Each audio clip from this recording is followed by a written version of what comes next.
Ada sebuah perumpamaan yang indah yang disampaikan oleh baginda Rasulullah SAW, di mana beliau mengibaratkan bahwa sikap hidup, mentalitas orang-orang yang beriman itu seperti lebah.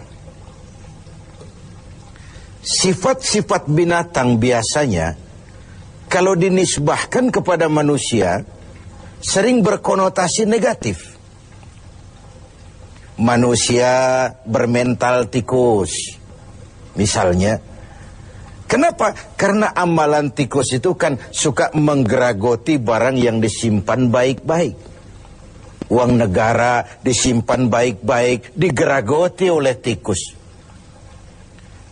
Hutan lindung dijaga, digeragoti oleh tikus. Illegal logging namanya. Tikusnya sekarang pakai dasi. Manusia bermental kera, monyet. Apa kera itu? Tamak bin rakus alias rakah. Coba monyet kasih pisang, dimakan. Penuh mulutnya, kasih lagi tangannya yang nyepeng. Kasih lagi, kakinya pun bisa megang. Mulut penuh, tangan penuh, kaki megang. Teman sebelahnya dikasih pisang, masih dirampas juga. Manusia bermental monyet menjadi penghalang bagi tumbuhnya pemerataan.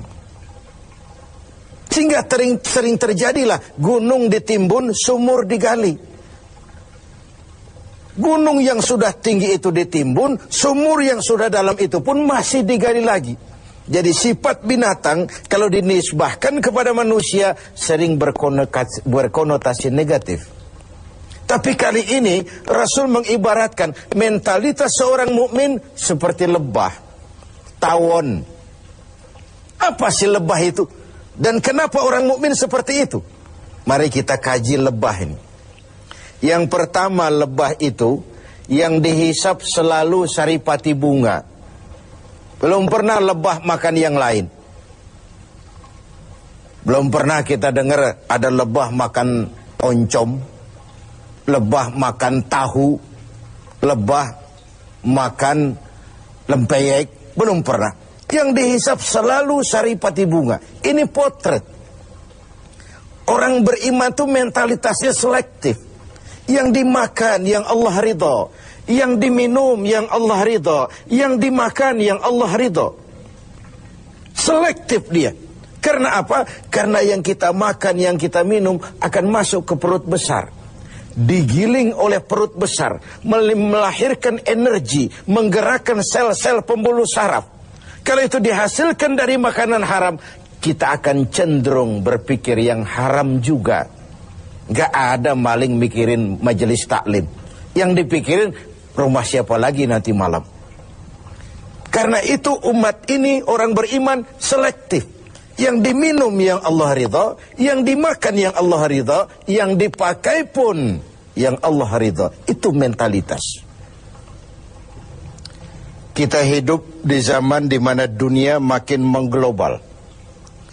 Persaingan semakin tajam dan ketat. Tapi seiring dengan itu, kita makin banyak punya pilihan. Jangankan soal makan dan minum, soal ibadah saja, orang sudah banyak pilihan sekarang ini. Di depan rumahnya ada masjid. Dia sholat Jumat ke masjid lain yang lebih jauh. Dia mau bayar taksi. Waktu orang tanya, bung, depan rumahmu kan masjid, kenapa kau berongkos sholat ke tempat yang lebih jauh? Apa jawabnya? Saya sholat di sana merasa tambah ilmu, mas. Khutbahnya bagus, sholatnya khusyuk, imamnya bacaannya fasih. Masjid kita ini khutbahnya bahasa Arab, khotibnya aja nggak ngerti, apalagi saya. Ibadah pun orang sudah memilih. Begitulah kemudahan-kemudahan yang dihasilkan oleh ilmu dan teknologi menyebabkan kita mempunyai banyak pilihan. Karena itu dalam hal sandang, pangan, dan papan, filter harus kuat. Orang mukmin mentalitasnya tidak asal pakai, tidak asal makan, tidak asal minum, tapi ada frame. Allah ridho apa tidak? Yang diminum, yang Allah ridho. Yang dimakan, yang Allah ridho. Yang dipakai pun, yang Allah ridho. Itu mentalitas. Yang dihisap selalu saripati bunga. Yang dimakan makanan yang selektif, yang baik. Baik menurut siapa? Menurut Allah, bukan menurut kita. Kalau menurut kita kan relatif. Baik kata kita, belum tentu baik kata orang lain. Enak menurut kita, belum tentu enak juga menurut orang lain. Jadi barometernya itu yang baik adalah apa yang dikatakan baik oleh Allah. Yang tidak baik, apa yang dikatakan tidak baik oleh Allah. Ini yang pertama. Yang kedua, orang mukmin itu seperti lebah. Apa lebah itu? Yang dikeluarkan selalu madu. Yang dihisap saripati bunga, yang dikeluarkan madu. Yang masuk baik, yang keluar juga baik. Ucapannya baik, tingkah lakunya baik, perbuatannya baik, bahkan diamnya pun untuk sesuatu yang baik. Luar biasa contoh ini. Begitulah orang mukmin itu. Ucapannya, tingkah lakunya membawa manfaat bagi lingkungannya. Dan ini diperkuat dengan yang ketiga dari lebah. Apa lebah itu? Kemana dia hinggap tidak ada dahan yang patah. Perhatikan. Kemana saja dia terbang, di mana saja dia hinggap tidak ada dahan yang patah. Kalau ini mentalitas seorang mukmin, artinya kemanapun dia pergi, dimanapun dia tinggal, pantang dia jadi biang kerok buat lingkungannya. Keutuhan kita sebagai bangsa masih rentan. Berbagai konflik belum sepenuhnya bisa teratasi. Entah yang berlatar belakang sara, etnis, agama. Di Papua sana, di Poso sana, bahkan di kota-kota besar di berbagai daerah sering terjadi tawuran antar kampung. Untuk hal-hal yang sepele, untuk hal-hal yang remeh. Sehingga kita kehilangan pertimbangan. Seorang mukmin tidak beriman dianggap kalau tetangganya tidak pernah aman dari gangguan lidahnya atau gangguan tangannya. Wallahi la yu'min, la yu'min, la yu'min. Sampai 3 kali Rasul menyatakan, demi Allah, belum dinyatakan beriman. Belum beriman, belum beriman. Sampai tetanggamu aman dari gangguan lidahmu dan gangguan tanganmu. Begitulah kita ini. Orang mukmin dituntut menjadi manfaat bagi lingkungannya. Kemana dia hinggap, tidak ada dahan yang patah. Tapi yang keempat, lebah. Jangan coba-coba diusik. Jangan coba-coba diganggu. Kalau sekali kita diganggu dia, kemanapun kita pergi, insya Allah dikejar. Nyelam di air pun masih ditunggunya. Tapi kalau tidak diusik, tidak diganggu, nggak ada lebah iseng ke pasar nyariin orang lalu menggigit orang di sana. Nggak ada. Begitu dia terusik, dia tampil menjaga harga dirinya.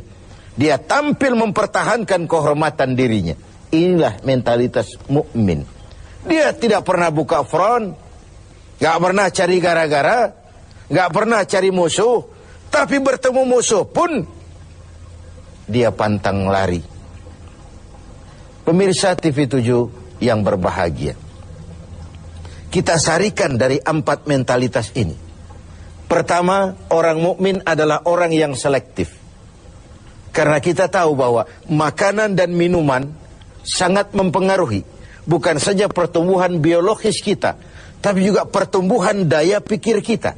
Karena begitu makanan dicerna oleh anggota tubuh kita, lalu ditransfer ke seluruh jaringan-jaringan tubuh, melahirkan energi yang menggerakkan sel-sel pembuluh saraf, maka dia akan cenderung kembali dari mana makanan dan minuman itu berasal. Kalau dia berasal dari barang yang haram, dia akan cenderung menggerakkan sel-sel pembuluh saraf untuk cenderung berpikir tentang yang haram juga. Akibatnya perbuatan pun akan mengarah kepada yang haram. Inilah Ramadan, di mana dari yang halal saja kita mengatur diri, menahan diri, konon lagi dari yang haram. Dari yang jelas halalnya kita kendalikan diri, kita atur, kita tata sedemikian rupa, konon lagi dari yang haram. Lalu yang kedua, seorang mukmin harus menjadi rahmah bagi lingkungannya. pantang dia jadi biang kerok bagi lingkungannya. Kita tahu bahwa ada 3 tujuan penjajahan itu.